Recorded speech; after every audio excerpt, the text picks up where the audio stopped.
என் கணவர் முகத்தை பார்த்து நீண்ட நாட்கள் ஆகிவிட்டது. ஆகினாலே இத்தினத்திலே அன்னவர் வந்தார்.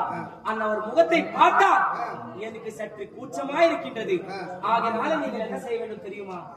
அம்மா, ஒரு உதவி செய்ய வேண்டும், செய்வீர்களா? எனக்கும் அன்னவருக்கும் இடையே ஒரு திரையை வளர்த்தி நான் வாவாத்தை ஆடுவது அன்னவருக்கு உரைக்க வேண்டும், அன்னவர் வாவாத்தை ஆடுவதை எனக்கு உரைக்க வேண்டும். அப்படி செய்வீர்களா?